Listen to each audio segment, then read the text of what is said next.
வணக்கம் ஃப்ரெண்ட்ஸ், இன்னைக்கு நம்ம பார்க்க போகிறது எப்படி வந்து உங்களோட ஆப்ஸை வந்து ஈஸியாக பேக்கப் பண்ணி ஈஸியாக ரீஸ்டோர் பண்ணுறது. ஸோ ஒரு 50 ஆப்ஸ் இருக்குது. 50 ஆப்ஸையும் டக்குன்னு எப்படி அன்இன்ஸ்டால் பண்ணுறது, டக்குன்னு எப்படி ரீஸ்டோர் பண்ணுறது, இது மாதிரி பல்காக எப்படி ஆப்ஸை அன்இன்ஸ்டால் பண்ணி ரீஸ்டோர் பண்ணுறது, இந்த விஷயத்தை தான் இந்த வீடியோவில் பார்க்க போதும். வாங்க வீடியோக்குள்ளே போகலாம். நண்பா, இது வரைக்கும் நீங்கள் என்ன சப்ஸ்கிரைப் பண்ணீங்கன்னா கீழே இருக்கிற சப்ஸ்கிரைப் பட்டனை கிளிக் பண்ணி சப்ஸ்கிரைப் பண்ணிக்கோங்க. பெல் பட்டன் கிளிக் பண்ணிக்கோங்க.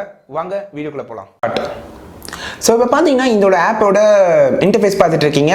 ஸோ இதோட இன்டர்ஃபேஸ் பார்த்தீங்கன்னா நீங்கள் வந்து டார்க் மோட்லேயே கொடுத்துருக்காங்க, நைட் மோட்னு கொடுத்துருக்காங்க. அதை ஆன் பண்ணிட்டீங்கன்னா உங்களுக்கு நைட் மோட் ஆகிடும். ஏன்னா இப்போ எல்லா ஆப்ஸையும் வந்து நைட் மோட் கொடுக்குறாங்க. ஸோ அதுக்கப்புறம் இந்த ஆப்ஸ்லாம் வந்து உங்களுக்கு லிஸ்ட்டாக இருக்கும். இன்ஸ்டால் பண்ண ஆப்ஸ்லாம் ஜஸ்ட் நீங்கள் கிளிக் பண்ணாலே போதும்.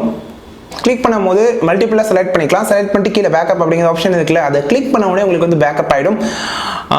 கூகுள் டிரைவ்லையும் நீங்கள் வந்து இதை பேக்கப் பண்ணி வச்சுக்கலாம். ஸோ அதுக்கப்புறம் மேலே பார்த்தீங்கன்னா உங்களுக்கு வந்து சென்ட் அப்படிங்கிற ஆப்ஷன் இருக்குது. ஷேர் பண்ணிக்கலாம். ஷேர் இட்டில் கூட உங்களுக்கு எக்ஸ்ட்ராவாக ஷேர்னு கொடுத்து.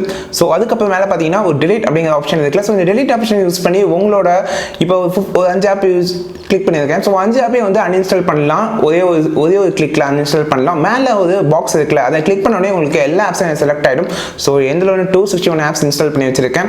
ஸோ அச்சீவ்ட் அப்படிங்கிறதுக்குள்ள ஸோ இதில் வந்து நீங்கள் ஏற்கனவே வந்து பேக்கப் பண்ண ஆப்ஸ்லாம் இல்லை இருக்கும். ஸோ பேக்கப் பண்ணி delete பண்ணிட்டீங்கன்னா இந்த அச்சீவ்ட் அப்படிங்கிற இடத்துல வந்து ஜஸ்ட் கிளிக் பண்ணி இன்ஸ்டால் அப்படின்னு கொடுத்தீங்கன்னா இன்ஸ்டால் ஆகிடும். ஸோ மல்டிபிள் ஆப்ஸும் இன்ஸ்டால் பண்ணிக்கலாம். அதாவது 5 ஆப் கிளிக் பண்ணிட்டு இன்ஸ்டால் அப்படிங்கிற ஒரே ஒரு கிளிக் கொடுத்தா போதும், எல்லா ஆப்ஸும் ஆட்டோமேட்டிக்காக இன்ஸ்டால் ஆகிடும். ஒவ்வொன்றுக்கும் நீங்கள் போய் இன்ஸ்டால் அப்படிங்கிற கொடுக்க அவசியமே இல்லை. ஸோ அதுக்கப்புறம் கடைசி இது வந்து கூகுள் டைம். ஸோ இங்கே மேலே செட்டிங்குள்ளே போய்க்கோங்க. உங்களுக்கு வந்து நீங்கள் இன்டர்னல் மெமரியும் சேவ் பண்ணிக்கலாம், SD கார்டையும் சேவ் பண்ணிக்கலாம், USB ஸ்டோரேஜில் கூட சேவ் பண்ணிக்கலாம். எல்லா ஆப்ஷனும் கொடுத்துருக்காங்க. ஸோ இதிலே பார்த்தீங்கன்னா உங்களுக்கு sent, receive, scan APK, scan virus எக்கச்சக்கமான ஆப்ஷன்ஸ் கொடுத்துருக்காங்க இந்த பேக்கப் அண்ட் ரீஸ்டோர் ஆப்பில்.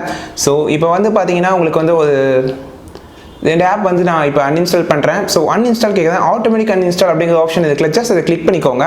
கிளிக் பண்ணிவிட்டு எஸ் அப்படின்னு கொடுத்துக்கோங்க. உங்களோட ஆக்சசிபிலிட்டிக்குள்ளே போய்டும். ஸோ இல்லை ஃபர்ஸ்ட் பார்த்தீங்கன்னா அபெக்ஸ் ஆட்டோமேட்டிக்லி இன்ஸ்டால் அன்இன்ஸ்டால் இருக்குல்ல, ஸோ அதை கிளிக் பண்ணி யூஸ் த சர்வீஸ் அப்படின்னு கொடுத்தீங்கன்னா போதும். ஸோ கொடுத்துட்டு வந்து எஸ் அப்படின்னு சொல்லி நீங்கள் கிளிக்காக வந்து ஸோ இப்போ கிளிக் பண்ணிங்களா, ஸோ அதை கிளிக் பண்ணால் போதும், ஆட்டோமேட்டிக்காக உங்களுக்கு எல்லாமே ஆட்டோமேட்டிக்காக இன்ஸ்டால் ஆகும். ஸோ இந்த ஆப்போட லிங்க் டிஸ்கிரிப்ஷனில் கொடுத்துருக்கேன். இது மாதிரி யூஸ்ஃபுல்லான நிறைய விஷயங்கள் இந்த சேனலில் சொல்கிறேன். ஸோ அது வரைக்கும் நான் உங்கள் திலக். இது டெக் தமிழ் டாட்ஸ்.